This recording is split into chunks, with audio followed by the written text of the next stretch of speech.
Hi, it's Dorothy Guining with Scrapbooking Quebec. Today I'm going to share my Scrappy kit and plans for May and June 2025. I have a lot of Stampin' Up! Material here, but I do mix in some stash. And at the end of this video, I will show still shots for each one of my kits and share my YouTube plans for the coming months. So without further ado, let's get started.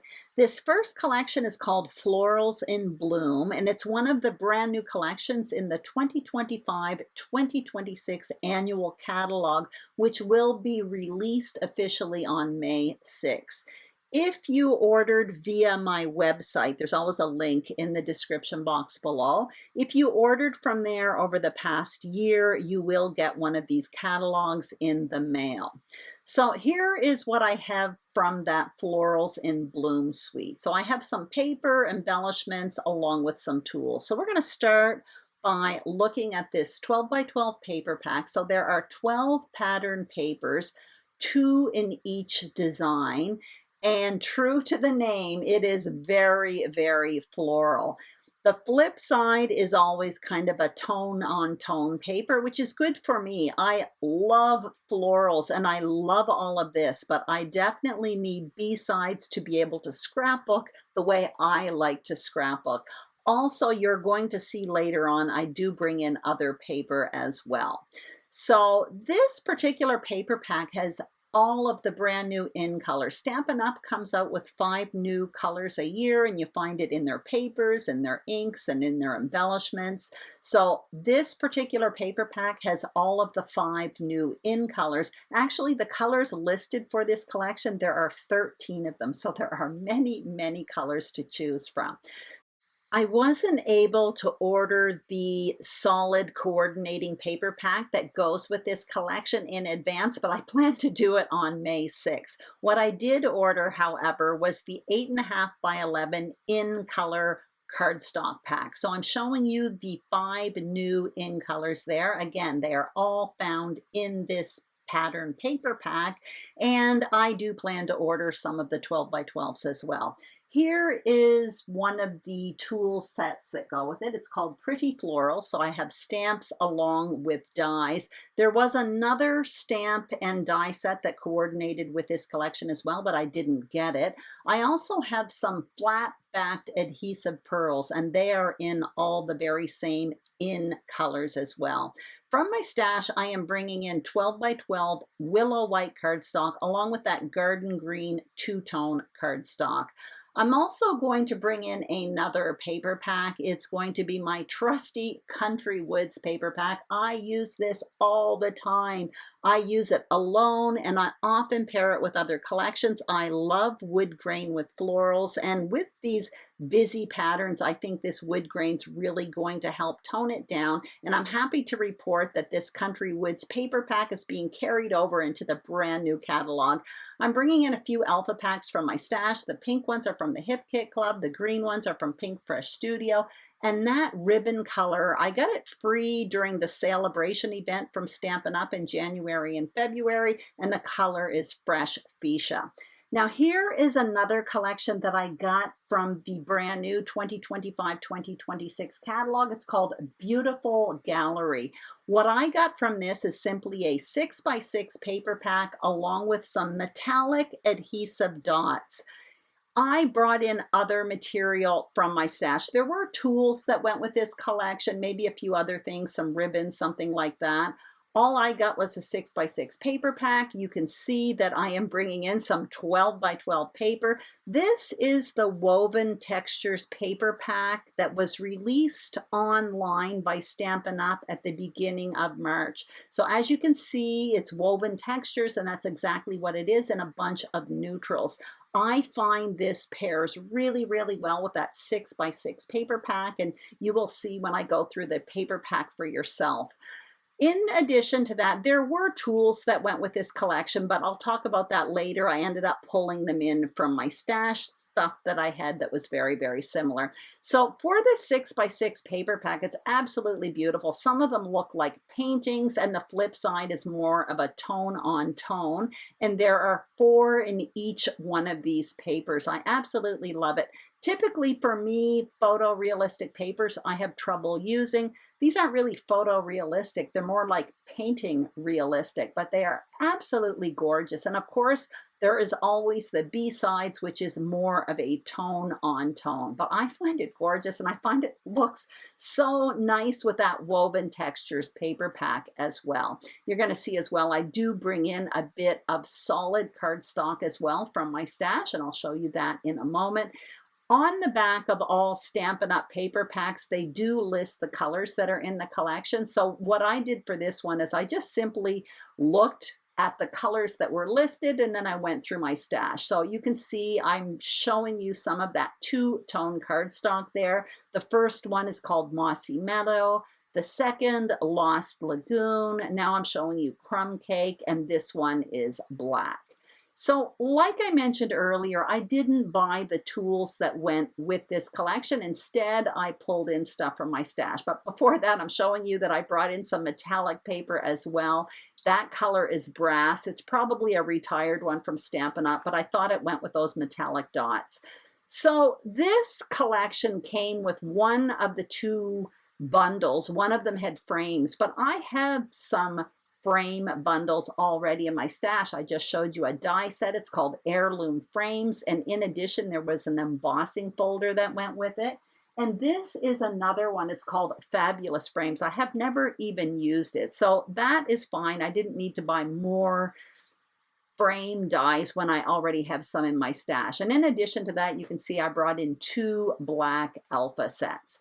Now I'm showing you the third collection. This one is called Lovely Garden, and it was released at the beginning of March 2025. It's a Stampin' Up! Online exclusive release. So once again, this is my third collection in a row with florals. You're going to see later on I bring in some non-floral paper, but this is absolutely gorgeous. And what I like about this collection is the variety in colors. I find that there's a big spectrum of colors here to choose from, and that will give me a lot of different looks, I think, on my pages. So once again, there's 12 pattern papers, 2 in each design. So I am showing you both sides of them there. That one I just held in my hand is like a tight yellow floral print. It's nice, but I prefer the flip side, which is white with kind of black sketchy. I think there are leaves on them. When I'm editing here, it's really tiny on my screen. There's another floral there. These are very, very pretty. Again, I absolutely love florals, but I am going to need a bit of variety over the next 2 months. So luckily, the B-sides in these papers, even in themselves, even when they're floral, they do offer a bit of variety. You can see a lot of tone on tone here as well. You're going to see in a moment that one there on the top, it's like white with little black dots, which is really kind of nice. And the flip side of this black backed floral, it's like a plaid, white backed with little black lines. And I really like this flip side of this green one with the black paper and the white sketchy lines. So in addition to that, I do have some tools. So I have this stamp set here. It's called Thankful Garden. So they are photopolymer stamps, and there is a coordinating die set. So there's a giant flower there. There's some leaves. I think those cut out independently. So that looks very beautiful. I'm quite excited about using that, I should say. Here are some masks. I'm actually particularly excited about using them. I'm looking for the numbers on them. Basically, the way these work is you take these masks and they are numbered. So the first one, you sponge ink through it. Then on top of it, you use the mask that's listed as number 2 and then number 3. And what you end up with is this really detailed image. So there is that for flowers and leaves. I also showed you that I have some adhesive backed sequins that coordinate with this collection as well. I am going to bring in some paper. So I have white, garden green, and I think black cardstock there. So the garden green and black is part of that two-tone cardstock. And once again, I'm bringing in my trusty Country Woods paper pack. The blue won't work, but there's lots of options there. And I mentioned it earlier, I really like bringing in wood grain with florals. From my stash, I'm bringing in those black Elvis from Simple Stories. And once again, I'm bringing in that fresh fuchsia ribbon that I got free in January and February during the celebration event. So here's my fourth collection. This one is retired. I absolutely love it. I haven't touched it, and it is non-floral. It's called A Little Latte. So what I have from that are some tools. I have some little embellishments, and I have this 12 by 12 paper pack. So once again, 12 pattern papers, 2 in each design. So the first one there, really cute. It's a bunch of coffee cups taken from above, and there's a bunch of coffee art on top of the cup, I guess you could say. And the flip side looks like, I don't know, if your coffee cup was wet and you put it on a counter. The next one there, that plaid, it is a coffee themed paper collection, but that plaid can be used with anything. And the flip side is coffee beans. Here's another one. It's kind of like that, I don't know if it's petal pink. It's like a soft peachy color. Anyway, it's like a swirly effect. That could be used with anything. And the flip side are a bunch of little hearts. This one here, a bunch of coffee mugs. And the flip side of that one, just a little kind of tone on tone image there. This one here, I've seen people use it for mud. I think it was Crafty Concepts with Erin. She's done other things with this collection, so I'll probably be revisiting some of her videos as well. Another one, that brown and pecan pie swirl, that can be used for almost anything. Anyway, I'm digging into this collection late, but I'm quite excited about it. Now you can see I'm bringing in some cardstock. I have Willow White cardstock, Pecan Pie, Early Espresso, and Lost Lagoon. Again, I just used the packaging, looked at the list of colors, and selected what I had from my stash. That is the stamp set, and the die set is really, really cute. And again, I'm sorry you can't get this collection anymore. Personally, I'm glad I bought it when I did, but it is sold out.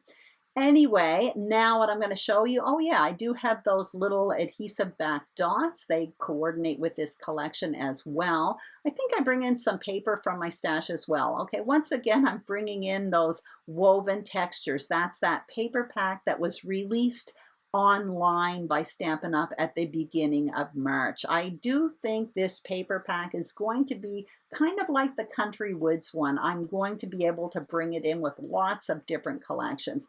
From my stash, I am bringing in some alphas, so I have those off-white ones and coral ones, both from Simple Stories. I have those tiny wood grain ones. Those are from Cedar House from American Crafts. Now I'm going to show you a few other collections that I may use over the next couple months. I'm not going to go into detail here because I've already shared them with you on YouTube in March in a video called Shop Efficiently by Knowing Your Stash. This first collection here is called On the Go. It was released by Stampin' Up! As an online exclusive product in March 2025. So I have the patterned paper pack along with stamps and dies, along with some embellishments and some twine. Again, non-floral. I'm looking for some non-floral stuff because the first 3 collections I shared with you all have flowers. This other one is called Meant to Be. It is a collection that was released by Stampin' Up! In their online scrapbooking brochure that was from January 2025. So I have the paper pack. There are florals, of course, but I don't really consider this a floral paper pack. It's more cutesy, kind of springy. What I have here is the paper pack along with some stickers. When I shared this with you in March, I showed you a bunch of other tools. The only one I'm showing you right now is this one here called Be My Valentine. It's actually still in the new catalog. It's a stamp and punch set. And there's one I really want to use in the next few months. And this is the Everyday Arches bundle. Again, I shared that with you in that video in March. It's basically stamps and dies, and the dies are arches. I just showed them to you. Absolutely gorgeous. So I really want to play with those over the next few months. As you can see, I have my kit caddy in front of me. It is filled with product, and I will go through this with you. This is where I store my monthly kits. In this case, it's going to go for 2 months, and I store it near my scrapbooking table, and that's what I use for the following month. I just zoomed out the camera as much as I possibly could, hoping that I can show you what's in here. This is called a Poppin desk organizer by Poppin, a Poppin large desk organizer, something like that. It's 3-tiered, and it has 3 divisions in it. In the back, I keep my paper collections and anything that specifically belongs to these stickers, ephemera, stuff like that. I keep them in baggies. I'm a collection scrapbooker. It makes cleanup at the end of the month very, very easy. I keep the alphas, anything like that, separate because I figure I can use them for all of the collection. So I'm showing you they are kind of stored in front there. Also, what I do is I store my tools there because obviously those are too bulky to put in with my paper packs. In addition to that, I have the 6x6 paper pack there. Again, that was just a little bit bulky. 4 little enamel dots, stuff like that. I keep them there for the very same reason as I do the alphas. I figure I could mix and match with other collections. But basically, that's it. I am all organized and ready to play. And as always, I can't wait. I will be doing 3 to 4 layout process videos each month, plus a layout share at the end of June. As always, if you enjoyed this video, I'd greatly appreciate a thumbs up. If you haven't subscribed to my YouTube channel, Scrapbooking Quebec, I would be thrilled if you did. And if you are a subscriber, thank you very, very much. Have a wonderful day, and I will see you soon on YouTube. Bye-bye.